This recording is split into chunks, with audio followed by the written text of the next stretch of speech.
Yo, welcome to the Nightly Strange. Welcome to Nightly Strange, ladies and gentlemen. I am your host, D-Mac Uno, live and direct from my mama's basement. How's everybody doing today? Shout out to Keyz on the track, the maestro of the show. Want to shout him out. If you're trying to look for beats, you know where to find him. We'll have the link inside the episode. First off, let's start off with an RIP to Michael K. Williams. RIP. Now, he played one of my favorite characters in the show The Wire. He played Omar. You know, Omar was the dude that robbed, in the show he robbed other drug dealers. He didn't sell drugs, well he did after he robbed them, but that was his whole thing. He had a code. He wouldn't like mess with civilians. He would just rob drug dealers. He would go from one side of town, rob a bunch of people, and go to the next side of town and rob a bunch of people. And he was also gay. You know what I'm saying? So they couldn't entice him with women and stuff. He also played the dad in Lovecraft Country, which was actually a good show for me. You know, I had a hard time watching the Tulsa riots reenactment because that was, you know, for me it was just hard to watch. You know what I'm saying? But RIP to Michael K. Williams. Because The Wire was just such a great show, man. Such well put together show that, you know, you'd have to watch. I've watched it at least 6 times over, the whole season, the whole series. And every time I watch it, I would see something new. Like a lot of people don't know, the dude in the guy that ran Homicide or whatever, he had the curly hair, he was in charge of everybody. He was gay also, but you didn't catch it because like in one episode, there's a Muslim dude, bro. He got shot by Omar. Anyways. He comes back into town and he's sending the dude that works for him into these gay bars asking for Omar. And the dude that runs Homicide is in there. So I was like, damn, that's crazy because, you know, you don't catch it. It's like a glimpse of him. But like in the show, he's like, oh, what are you going to do? You going to come over and jerk me off? He would say it to the other officers, just, you know, busting their balls or whatever. But I mean, such a well put together show. And it wasn't always just about people on the corner selling drugs. You know, it showed you the police. It showed you the people at the docks working. It showed you how the schools worked, how the politicians. You know, it's a really great put together show. And he was a great character in there. I liked Omar because he would roll up with a shotgun, whistling, "A hunting we will go." And he'd be like, "I'm on now." He's like, either you're going to drop the drugs down to me or I'm going to come in with this shotgun, you know. And so they would scream, "Omar, Omar's coming. Omar's coming." So, RIP to him, man. He was a great actor. You know what I'm saying? Really great actor. You know, and his passing was, what's going around right now is everybody's like, people are dying from fentanyl because people are cutting their drugs with fentanyl. Like, if you're a drug dealer and you listen to this, what? Stop killing your customers. What's going on here? You know, I saw that once. I used to watch a show called The Shield, and it was about these cops. You know, this cop named Vic Mackey. Anyways, though, season 2, first episode is my favorite episode because in that one, he's running the drug trade in the town he works in. You know what I'm saying? He's keeping the peace. He's letting the drug dealers sell the drugs. He's like, as long as I let you sell the drugs, there's no murders in the streets. Cool. So they doubled up the shipment or whatever, and one of the dudes tries it, and he falls on the ground and starts like convulsing and dying. So what happened was someone took all the cocaine they was pushing over to Mexico and poisoned it all. And he's like, who got enough clout to do that? And it was this other dude. And so, because he was trying to take over the drug trade. So what they do is like, you know, because they had all this money wrapped up into it, they take the day off, they drive to Mexico, they run up on the dude, they snatch him up off the streets, they rush him and then take the guns off of him, kidnap him, and then make them pay him back for the money that they just lost. They go get the money, they keep the dude and be like, nah, he got a warrant in America, and they drive him back to America and turn his ass in. And it just gets crazy after that. But I saw that once, you know what I'm saying? It's like, maybe you should only buy drugs from people that do the drugs, because at least you know, if they don't answer their phone, you're like, well, he did, or in jail. So, I mean, that would be a good thing. You know what I'm saying? And also, let me get back to the show The Wire. I like the people, if you comment or you watch this, I know a lot of people hit me up after the show. If you've seen The Wire, tell me your favorite scene in there.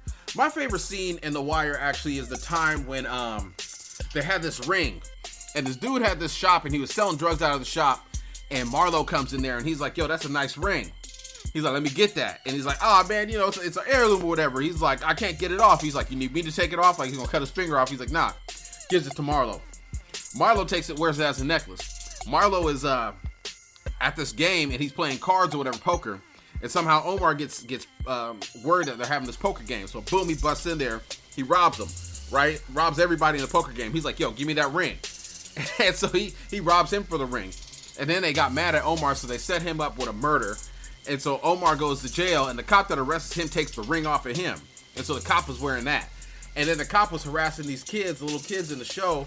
So the kids like saw him coming back from a club one time, and they set him up where they had him at gunpoint and they would pour paint on him and all kind of stupid shit. And one of the kids took his ring, and that kid worked for Marlo or whatever. So Marlo's like, yo, kid, how you get that ring? He's like, I just got it up off somebody. But it was like, it's just a great sequence of shows.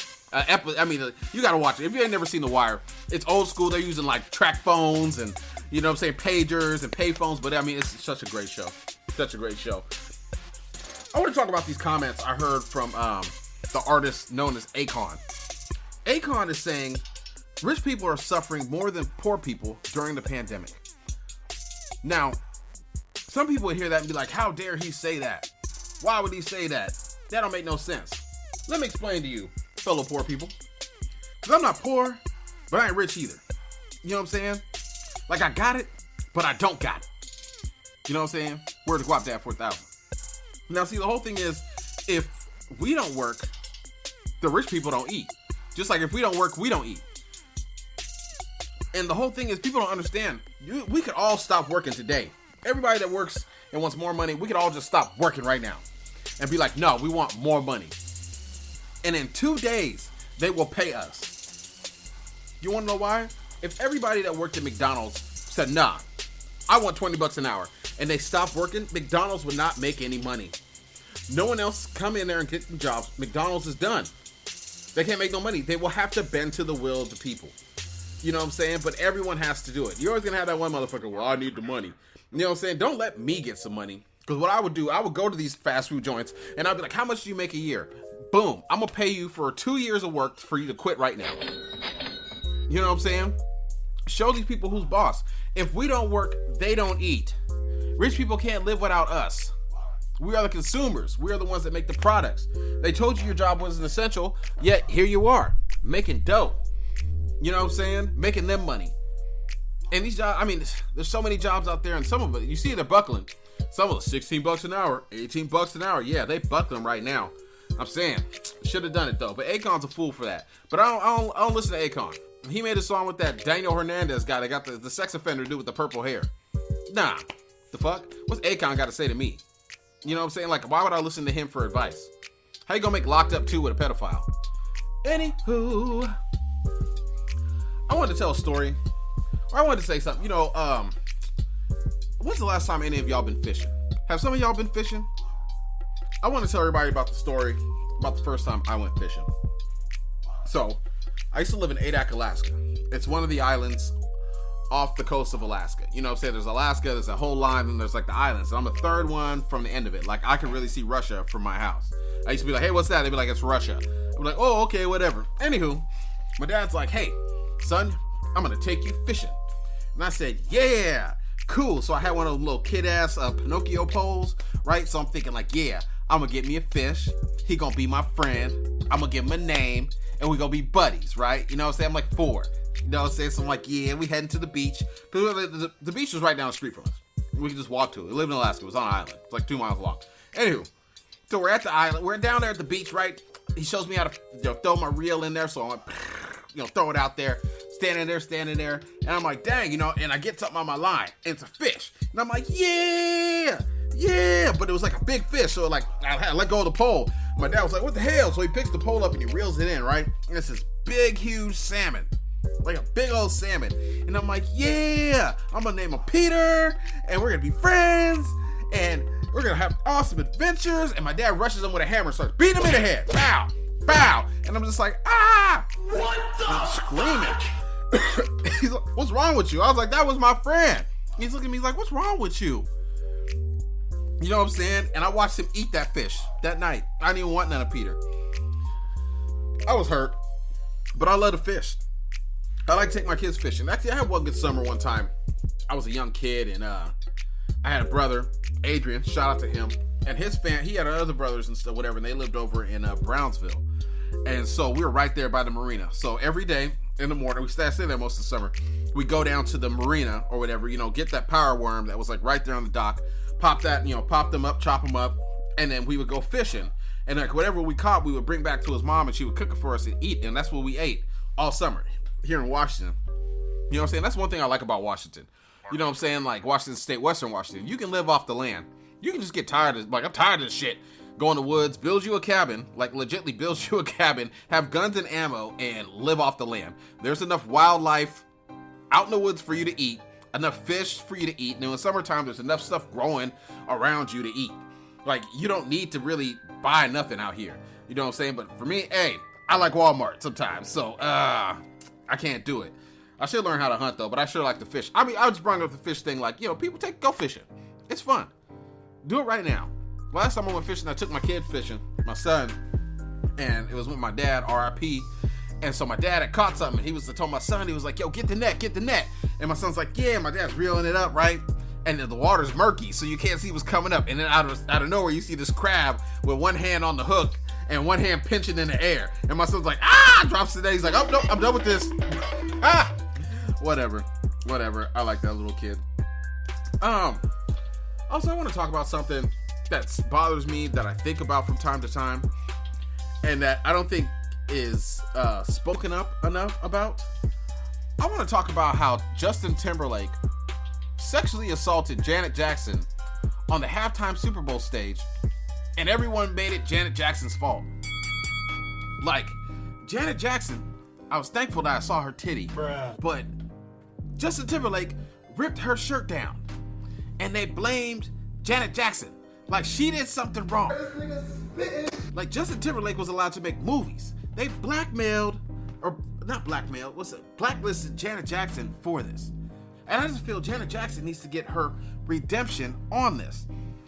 Yes, I'm bringing it up. Everybody else is bringing up old shit. I want to bring that up.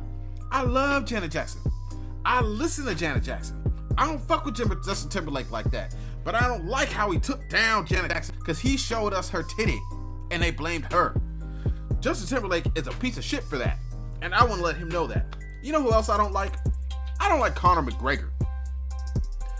I don't care that he's an MMA fighter.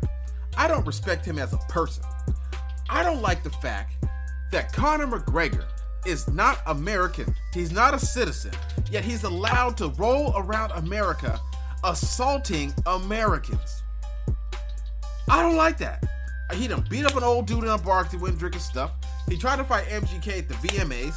He done so much stuff. He's assaulted many Americans all across America. And they're just like, oh, Conor McGregor. Oh, he's just a wild guy. Like, it's funny. It's not funny. If Conor McGregor was from fucking Nigeria and he was rolling around America beating up Americans, he would get right now.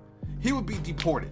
But for some reason, they like him, so they let him roll around America beating up Americans. I don't like that. And I don't like Conor McGregor.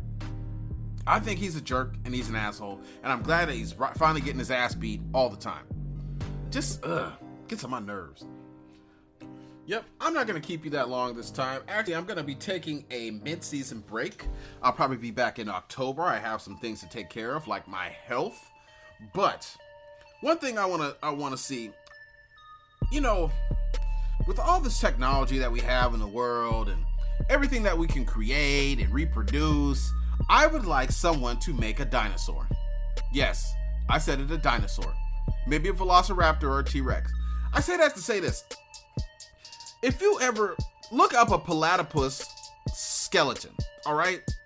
And you're going to see its skeleton, you'll be like, damn, that looks crazy as fuck. Just like dinosaur skeletons. I don't believe that's what dinosaurs look like.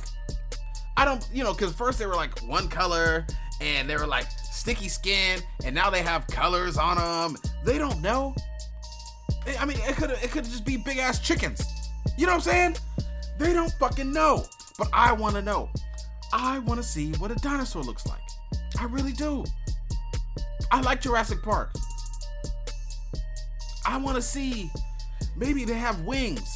Because I mean, like, every civilization in the world talks about dragons. Yet they say dragons aren't real. Bullshit.